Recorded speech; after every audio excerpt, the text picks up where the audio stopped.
Justo se cortó. Lo que les venía diciendo es que precisamente muy pocos le reconocieron a Alfonsín la segunda parte de esta frase, no hay sangre en la Argentina.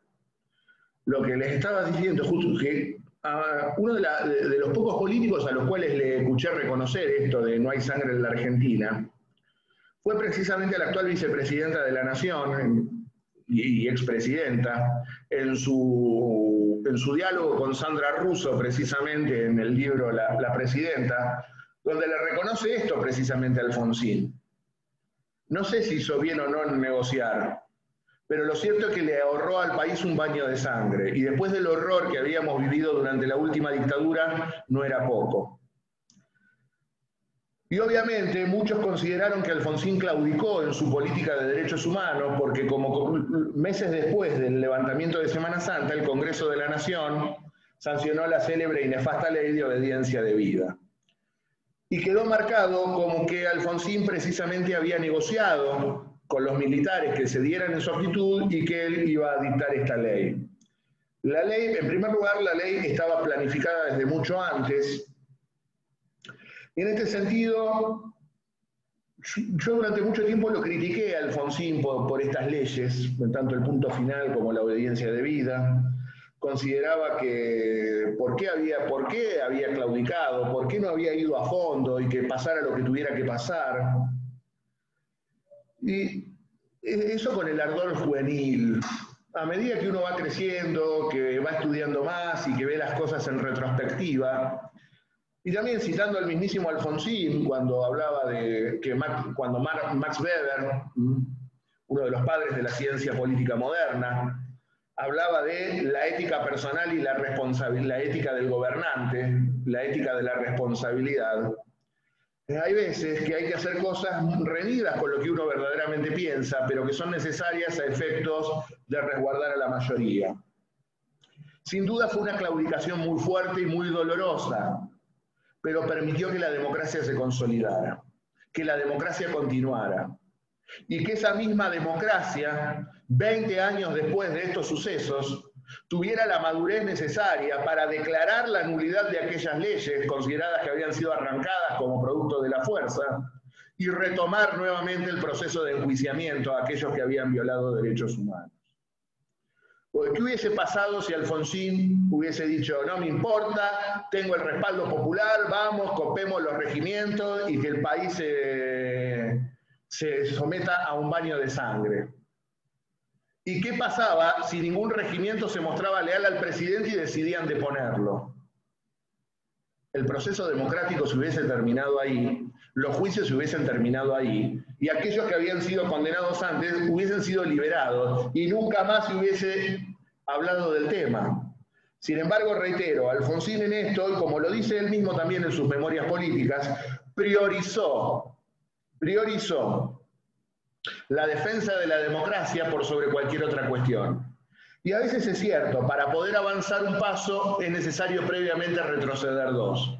Sin duda creo que fue un retroceso en materia de derechos humanos, de política de derechos humanos, la sanción de estas leyes. Pero el objetivo primordial creo que se cumplió, que fue precisamente preservar a la democracia. Y reitero, la democracia se preservó, luego vino la noche menemista en materia de derechos humanos, con los indultos. Pues Alfonsín lo mataron por el punto final y la obediencia debida, y Menem fue reelecto después de los indultos. A veces a algunos se les exige mucho y a otros no se les exige nada. Y luego, reitero, en el 2003, primero la Corte, en el caso Arancibia Clavel, declara la inconstitucionalidad de las normas, y luego el propio Congreso declara nulas de nulidad absoluta estas dos leyes, y genera nuevamente, con otro gobierno democrático y otro gobierno de corte popular a partir del año 2003, que continuaran los enjuiciamientos de aquellos que habían violado sistemáticamente los derechos humanos. Y yo a veces veo cómo esa chicana que hay entre algunos radicales y el kirchnerismo, con que nosotros hicimos el juicio de la Junta, y vos dónde estabas cuando nosotros hicimos el juicio de la Junta. Y la verdad no importa dónde estaban o dónde no estaban. Lo importante es que uno enjuició a las juntas que preservó la democracia y que el otro pudo seguir enjuiciando, no importa quién hizo qué o si fue más importante una cosa que la otra. Creo que los dos gobiernos que más hicieron por esclarecer el pasado y juzgar los crímenes de lesa humanidad, lejos de pelearse entre sí, tendrían que reconocerse mutuamente y marchar por la misma senda. Es algo que parece muy complicado en la Argentina de hoy. Creo que del radicalismo que acompañó a Alfonsín en esta política también es cierto, no queda prácticamente nada. Esto es algo que quería que marcar. Y bueno, producto de esto entonces es que ya comienza el tobogán descendente de la administración alfonsinista. Como ya les dije, pierde las elecciones del 87. El año 88 fue un año crítico en materia económica, se dispara la inflación, pésimas cosechas permiten liquidar pocas divisas, comienza un proceso de fuga de capitales, los organismos internacionales de crédito comienzan a apretar más a la ya hackeada administración radical. El alfonsinismo trata de, en cierto modo, empezar una moderada e incipiente política de reforma del Estado con el intento de privatizar algunas empresas estatales. En este sentido, el ministro de Obras Públicas, Rodolfo Terráneo, había proyectado la privatización de Aerolíneas Argentinas solamente en el 49% de su paquete accionario, y a la SAS, la línea aérea escandinava, que fue rechazado en el Senado, y recuerdo las palabras del senador Eduardo Menem, el hermano de quien luego sería presidente, el hermano de Carlos, en el Senado de la Nación, diciendo: el peronismo no le pondrá bandera de remate a las empresas del Estado. Sin ponerse colorado, luego serían los Menem quienes ya no venderían, privatizarían, regalarían, rifarían las empresas del Estado. Porque si uno ve luego lo que fue la privatización de Aerolíneas a manos de Iberia, una empresa española que encima estaba quebrada, no me cabe ninguna duda que fue un proceso doloso de destrucción del Estado. Pero lo cierto es que ya Alfonsín estaba aquejado por el frente militar, por la economía. Sufrió dos levantamientos militares más, uno en Montecaseros, provincia de Corrientes, y otro también en una guarnición de la provincia de Buenos Aires. Y el año 1989 se inició con un remanente del ERP, el MTP, el Movimiento Todos por la Patria, conducido por Enrique Gorriarán Merlo, quien decidió copar el regimiento de infantería mecanizada de La Tablada, lo que motivó una represión feroz sobre ese movimiento, un movimiento que aún hoy está siendo investigado. Todavía hay 3 personas desaparecidas desde esa fecha, hay un proceso abierto para quienes reprimieron aquel movimiento. Y este copamiento de este regimiento por esta manga de paranoicos generó, creo yo, el tiro de gracia para la administración alfonsinista. Por otro lado, los organismos multilaterales de crédito anuncian que no le iban a prestar más plata a la Argentina, y a su vez también representantes del equipo económico del candidato del justicialismo, del gobernador de La Rioja, Carlos Menem, que le había ganado la interna peronista a Cafiero, también hicieron lobby ante los organismos multilaterales de crédito para que no se le diera un centavo al gobierno de Alfonsín. Y esto hace su eclosión como consecuencia este sí fue un error de Alfonsín, haber anticipado tanto el llamado a elecciones. Piensen ustedes, Alfonsín terminaba el mandato el 10 de diciembre y convoca a las elecciones en mayo. Con un gobierno derrotado y completamente deslegitimado, era muy difícil poder continuar en el marco de la crisis económica que se vivía. Estalla un pico hiperinflacionario, lo que motiva saqueos en numerosos centros urbanos del conurbano bonaerense y los grandes conglomerados urbanos del interior del país, Rosario, Córdoba, Mendoza. Como ya les digo, el justicialismo triunfa en las elecciones de mayo de 1989. Se enfrentaron en aquella elección, la última que tuvimos con sistema de colegio electoral, la fórmula del oficialismo, la fórmula radical encabezada por Eduardo Angelos y Juan Manuel Casella, mientras que el peronismo llevó a la fórmula entre el patilludo de La Rioja, el Calos, y el Sabeca de Banfield. El entonces intendente de Lomas de Zamora, Eduardo Duhalde. Y como saben ustedes, ganó Méndez, y producto de ello se produce por primera vez desde 1928 el traspaso de mando entre dos presidentes democráticamente electos. El último traspaso había sido allá lejos, en 1928, Alvear entregándole el mando a Hipólito Yrigoyen. No computo el traspaso de mando de Justo a Ortiz, porque fue en el marco de la década infame y producto del más descarado fraude. Y nos teníamos que remontar hasta 1916 para que la transmisión de mando se diera entre dos presidentes de signos partidarios diferentes. Esto se dio en el marco de que el 8 de julio de 1989, perdón, en los últimos días de junio de 1989, en julio asumió, renuncia el presidente Alfonsín y renuncia también su vicepresidente Víctor Martínez. Reitero, ¿cómo conducir al país habiendo sido derrotado en las elecciones y en una larguísima transición? Esto es lo que motivó a Alfonsín, previo a un compromiso de que hasta que se produjera la asunción de los nuevos diputados y senadores, de no entorpecer la tarea legislativa de lo que propusiera el nuevo gobierno. El 30 de junio entonces renuncian Alfonsín y Martínez y el 8 de julio asumen las nuevas autoridades constitucionales. El 8 de julio de 1989 se inicia la presidencia de Carlos. Menem, que en campaña había prometido el salariazo y la revolución productiva, frente a un Angelos que prometía racionalidad económica, privatizaciones y una economía de mercado, rápidamente a los 2 días de asumir, cambia completamente su eje, le entrega la conducción económica al grupo Bunge y Born, que es el que puso los 2 primeros ministros de Economía, Miguel Ángel Roy y Néstor Rapanelli. Menem es el que aplastó el último levantamiento militar cara pintada, el 3 de diciembre de 1990. Creo que esta fue la diferencia entre Alfonsín y Menem frente a al frente militar. Menem tuvo poder de fuego, Alfonsín no, a tal punto que Menem quería fusilar a todos. Fue su ministro del Interior, Carlos Corach, que le dijo: no estaría bien que un presidente democrático fusile.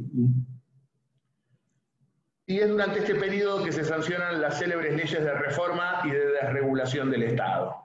Ley de emergencia económica y de reforma del Estado, que abrieron pie a las privatizaciones. La Argentina, de un día para el otro, dejaba atrás los días de esplendor del viejo Estado social de derecho para encolumnarse detrás del triunfante neoliberalismo conservador, producto de la caída del muro de Berlín en aquel año 1989. Precisamente se aplicaron, como ustedes han visto en los videos que tenían que analizar para los trabajos prácticos, las políticas del consenso de Washington, con despidos masivos, achicamiento del Estado, privatización de empresas públicas. No obstante eso, le costó domesticar la economía hasta que en marzo de 1991 el flamante ministro de Economía Domingo Cavallo, un hombre que nada tenía que ver con la tradición peronista, lanza el célebre plan de convertibilidad y logra la tan ansiada estabilidad económica. Ata la paridad cambiaria con la creación de un nuevo signo monetario, el peso. $1 igual un peso. El célebre 1 a 1 que generó leyendas en todo la década de los 90. También hemos visto que el gobierno de Menem se caracterizó por marcadísimos hechos de corrupción, el Shomagate, el Swiftgate, luego de su reelección en 1995, la voladura de la fábrica militar de Río Tercero para encubrir el contrabando de armas a Ecuador y Croacia, y numerosos episodios más de corrupción. El tema es que precisamente la estabilidad económica y la reforma constitucional del año 94 habilitaron la reelección presidencial en el año 95. Y así tuvimos 4 años más de Carlos. Menem tuvo un mandato de 6 años de la Constitución vieja y fue reelegido con la Constitución nueva en el 95. Los años de la fiesta menemista, como se la conoció, el célebre 1 a 1, donde nos creímos que estábamos en el primer mundo, donde viajábamos con dólares fáciles. Piensen ustedes, ibas al cajero electrónico y sacabas dólares. Sacabas dólares que vos obviamente no producías ni emitías. Se produce la reforma del sistema previsional, se produce la privatización de YPF, es decir, se desguaza aquel Estado todopoderoso creado en la década del 40, fuertemente regulador en la economía, intervencionista, distribucionista, y a su vez con varias empresas estratégicas en sus manos. Con Menem se privatizan los teléfonos, se desguazan las líneas marítimas, la flota mercante, aerolíneas, YPF, gas del Estado, la telefonía, un sinnúmero de empresas públicas que fueron prácticamente rifadas. Y todos procesos privatizadores fuertemente manchados por sospechas de corrupción. Cuando se privatiza la primera parte de YPF, votaron los mozos de la Cámara de Diputados, sentaron a un mozo en una banca para que levantara la mano, para que se den una idea de lo que fue la época menemista. Sin embargo, como cada vez que hay un gobierno de política liberal, fluye la plata fácil, la Argentina se endeuda notablemente. Pero claro, estábamos en el 1 a 1, nos íbamos por 2 mangos a Europa, nos íbamos a Miami, te traías la videocasetera, el televisor de 200 pulgadas, el auto importado.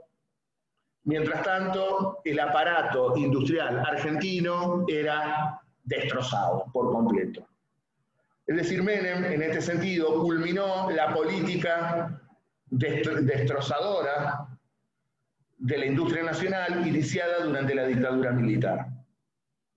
Y esto generó, del mismo modo que la economía supuestamente crecía y que no había inflación, que la Argentina trepara por primera vez a los 2 dígitos de desocupación.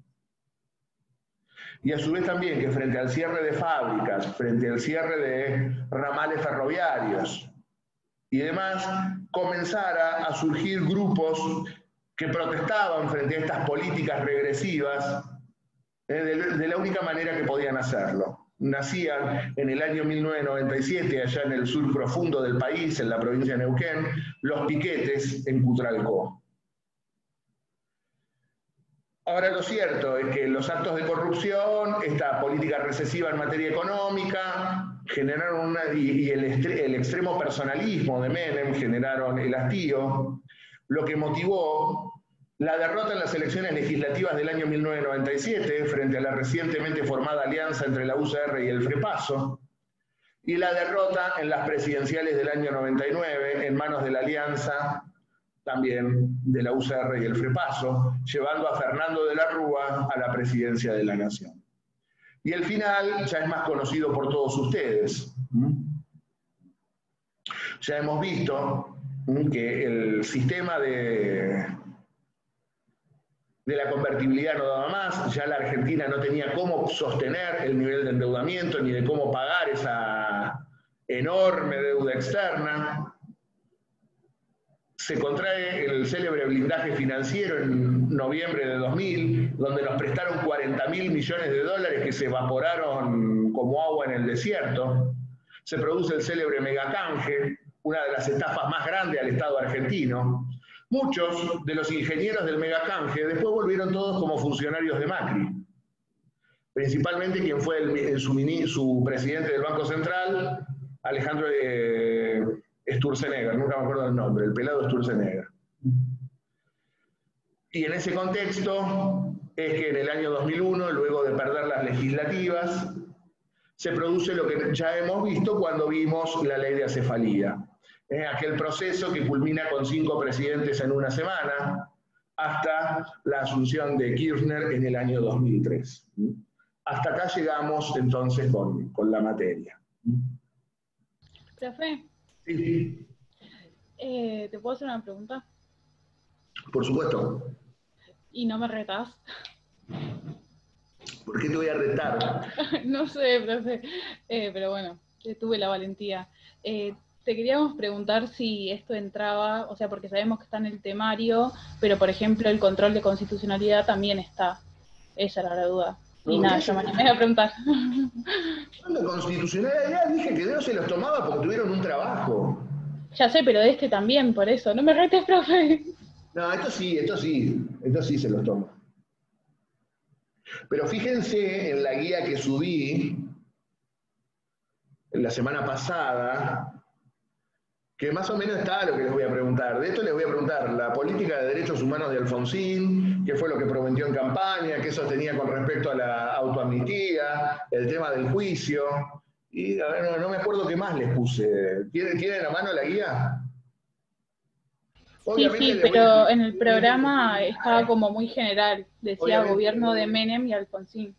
obviamente Sí, les voy profe, la guía preguntás hasta lo de los juicios a las juntas. a ver, no tengo a la vista la guía. Espérenme un minuto.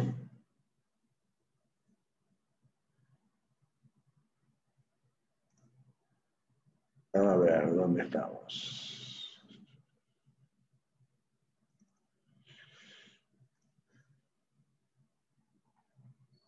Vamos al Classroom y vamos a evacuar qué es lo que puse. Ya no me acuerdo qué es lo que puse. Mientras tanto, preguntas concretas de temas. Yo tengo Sí, una yo. pregunta. No, bueno, anda, anda. Ordénense. Ah, ¿hable yo? Sí, sí, sí. Bueno, yo tengo una pregunta sobre, bueno, durante el gobierno de Perón, Sí. entendí la negociación sobre los ferrocarriles que se compran los bienes directos y los indirectos, pero no entendí bien qué relación tenía con que Inglaterra tenga una deuda con nosotros. O sea, ¿eso tuvo que ver la negociación posterior? Claro, porque la Argentina era acreedora de Inglaterra. Como consecuencia de ello, se produce una operación financiera por la cual Inglaterra adelanta parte de la deuda que tenía con nosotros para proceder a la compra de los ferrocarriles. Primero se intentó una sociedad mixta entre el Estado argentino y las empresas británicas, lo que se conoció como el Tratado Miranda-Eady, que termina fracasando, y luego directamente el Estado decide comprar los ferrocarriles, utilizando precisamente muchas de las cuentas que habían quedado bloqueadas en el Banco de Londres. Se utilizan esos fondos que Inglaterra no tenía cómo devolvernos. Bueno, tomalo a cuenta y me quedo con los ferrocarriles. Pero recuerden que no fueron solamente los ferrocarriles, sino que había Claro, tierras, había hoteles, granjas, destilerías de petróleo. Entraron un montón de cosas en la adquisición de los ferrocarriles. o sea, le pagamos menos porque les descontamos, digamos, lo que tenían de deuda, por decirlo de alguna Y manera. prácticamente no pagamos un peso por los ferrocarriles. Ah, está bien. Gracias. Acá tengo la guía que le subí a mano. Les pongo el retorno a la democracia en 1983. Desarrollo en las elecciones del 30 de octubre del 83, postura de los principales candidatos ante la llamada ley de autoamnistía, sancionada por el gobierno de facto, y cómo se llegó al juicio a las juntas. Eso es lo que les tomo, no les voy a tomar ni Semana Santa del 87, ni les voy a tomar la presidencia de Menem. Hice una semblanza para no cortar abruptamente, para darle un cierre a los temas. Pero hasta ahí. Y después la cefalía de 2001, que es lo que está en el trabajo mío de acefalía, precisamente.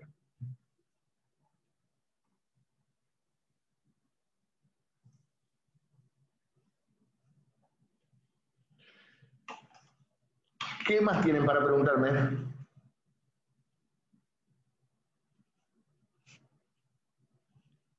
Yo, profe, en la década infame, no entiendo bien lo de las elecciones del 31, de 1931. O sea, primero, ¿Las presidenciales o las de abril? claro, porque primero se postulan para elecciones de gobernadores y después para las presidenciales, ¿o no? El gobierno de facto de Uriburu primero desea hacer un testeo electoral. sobre todo porque consideraba que el radicalismo con el derrocamiento de Irigoyen estaba destruido. Se convoca elecciones para gobernador de la provincia de Buenos Aires y triunfa el radicalismo con la fórmula Pueyrredón-Guido. Como consecuencia de ello, el gobierno de Uriburu decide anular las elecciones. Y esto es lo que genera prácticamente ya la muerte del proyecto político de Uriburu. Y quien tome la iniciativa política sea el sector conducido por el general Justo. Y luego sí se convoca a elecciones presidenciales para el mes de noviembre de 1931, pero con la condición de que las fórmulas presidenciales debían ser revisadas previamente por el Poder Ejecutivo. El radicalismo postula la fórmula Alvear-Güemes y el Poder Ejecutivo veta esa fórmula.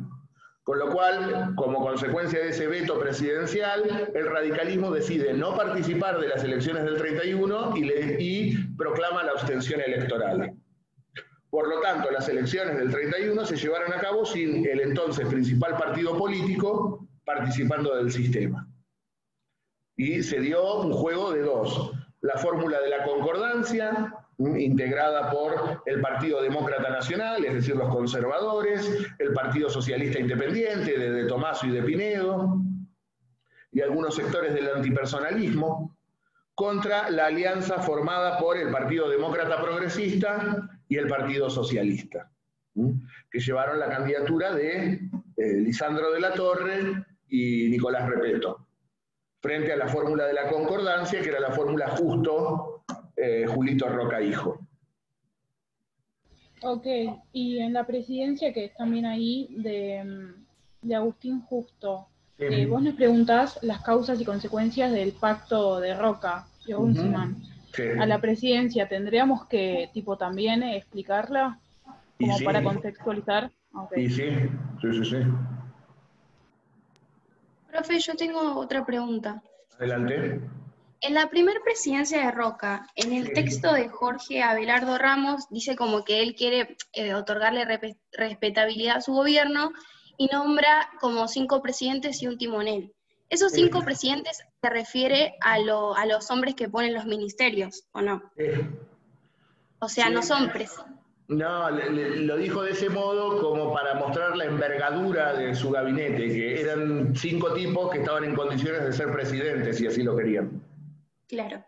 Y otra pregunta era si me podías explicar lo de las circunscripciones y el voto uninominal.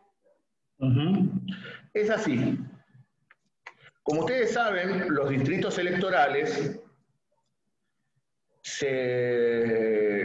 están delimitados por los territorios geográficos y políticos de las provincias. Es decir, cada provincia es un distrito electoral.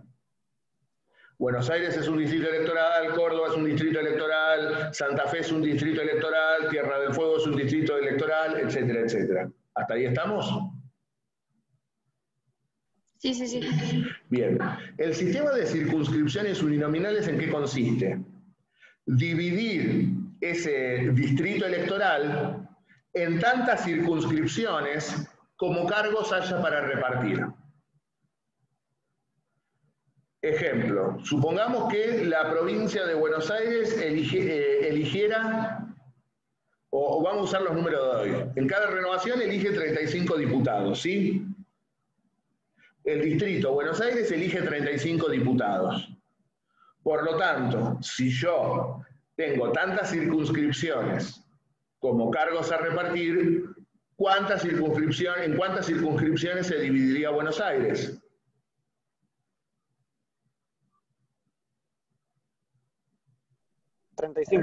Exacto. Divido el territorio en tantas circunscripciones como en este caso diputados tenga que elegir. Elijo 35 diputados, divido a la provincia en 35 circunscripciones.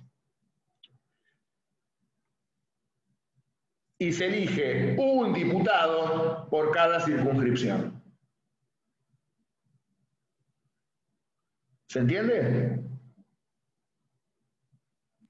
Sí, perdón, no me había dado cuenta, yo estaba hablando y tenía el micrófono apagado.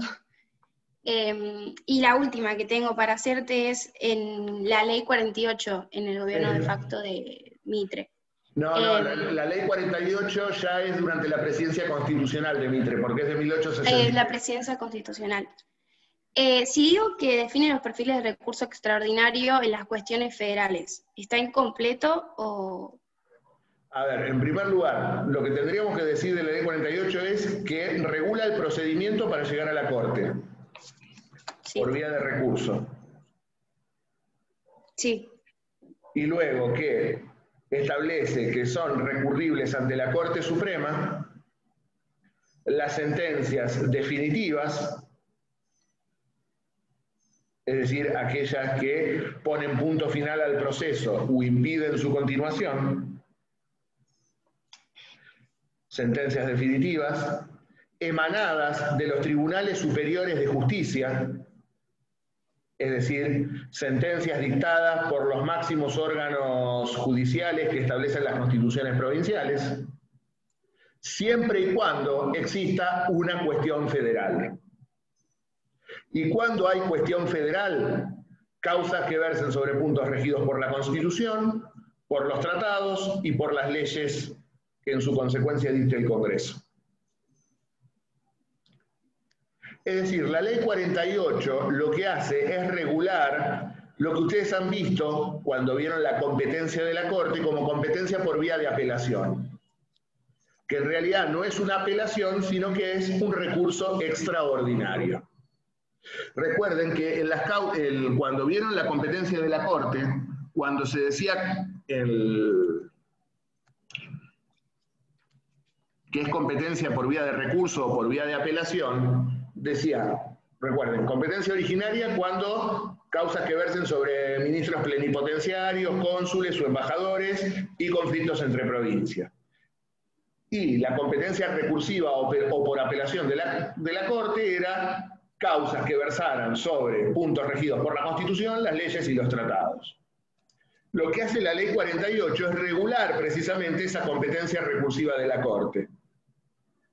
Claro. Entonces, para llegar a la Corte necesito una sentencia definitiva emanada por la máxima instancia jurisdiccional de cada provincia y que exista una cuestión federal. Cuando hablamos de cuestión federal es cuando está en juego la interpretación de este bloque federal. Constitución, leyes y tratados. ¿Se entiende? Sí, gracias, profe. Profe, Sí. el punto 50 del programa que habla sobre las cuotas de género y las condiciones para su eficacia, ¿qué sería eso? En primer lugar, es lo que vimos como segundo párrafo del artículo 37 de la Constitución Nacional. Y básicamente aquello que yo les mencioné. Por ahí tienen un texto específico para leerlo, que es el de Nelly Dargenti. Recuerden que el artículo 37 establece que el Congreso debe adoptar medidas positivas a efectos de generar la igualdad en el reparto de cargos entre hombres y mujeres. Que esto motivó que en el año 91 el Congreso de la Nación sancionara la célebre ley de cupo, que estableció que al menos un tercio de los cargos en las listas electorales debía estar ocupado por mujeres. Y que el decreto reglamentario lo que estableció es porque, echa la ley, echa la trampa, tenían que tener al menos un tercio. Bien, 2 tercios de hombres, el último tercio de mujeres, no entraban nunca. Lo que se hizo es cada dos candidatos, una mujer. Pero no es que era obligatorio, así, 2 hombres, una mujer, 2 hombres, una mujer. Ese es el piso mínimo. Podía encabezar una mujer, los 3 primeros cargos para una mujer. Lo que pasa es que para evitar las avivadas dijeron, bueno, al menos cada 2 cargos, una debe ser mujer. Y con la ley de paridad es 1 y 1. 1 y 1. 1 y 1. Parezco Ricky Maravilla con los deditos. 1 y 1. Profe, yo tenía una duda acerca de, en la guía, cuando nos preguntó sobre el sufragio, la ubicación constitucional en la Constitución del 53. ¿Cómo? Justo se cortó un poco. La ubicación del sufragio en la Constitución de 1853. Sí. No me acuerdo si lo hablamos. No está, no existe. Con el tema del sufragio, recuerden ustedes, nadie se le ocurrió contemplarlo en el texto de 1853. Luego, como bien pone una compañera allí en un comentario, la reforma del 60, al incorporar los derechos implícitos, recuerden el artículo 33 de la reforma, los derechos y garantías enumerados no significan la negación de otros no enumerados, pero que emanan de la forma representativa de gobierno y del principio de soberanía popular. Entonces, el sufragio se consideraba que era un derecho no enumerado o un derecho implícito dentro del artículo 33. Y luego, con la reforma del 94, se lo positiviza expresamente dentro de la categoría de los derechos políticos en el artículo 37. También veo que están comentando en el chat el tema de los partidos políticos. Los partidos políticos tampoco tuvieron acogida en la reforma, en la Constitución de 1853. Forzando la interpretación, podríamos decir, bueno, podría formar parte del derecho consagrado en el artículo 14 de asociarse con fines útiles, pero no era una cláusula concreta para los partidos políticos.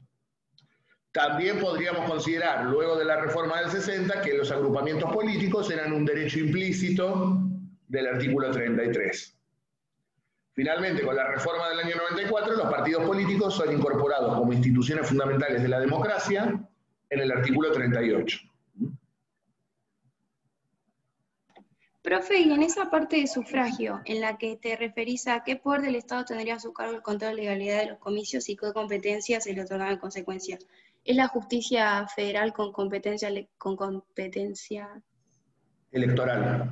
Electoral, sí. Ajá. ¿Es eso?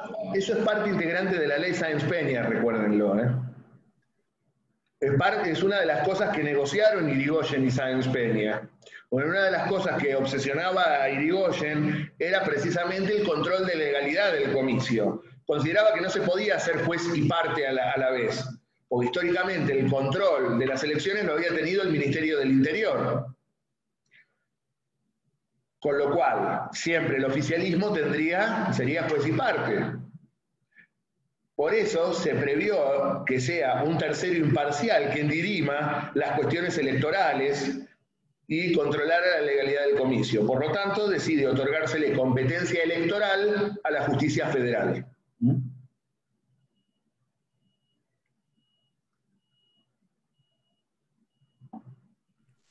Eso está en el trabajo de Carlos sobre... ¿cómo es esto? Sobre sufragio y sistemas electorales. Ahí me están preguntando si nos volvemos a conectar cuando se corte. Sí, por supuesto, no los voy a dejar en banda un día antes del examen. A pesar de que estoy mal por la muerte del Diego, vamos a seguir repasando. Profe, sí. Cuando Irigoyen se opone a la intervención norteamericana en Santo Domingo, yo no tengo más que eso. ¿Me podrías explicar? Sí, es eso simplemente.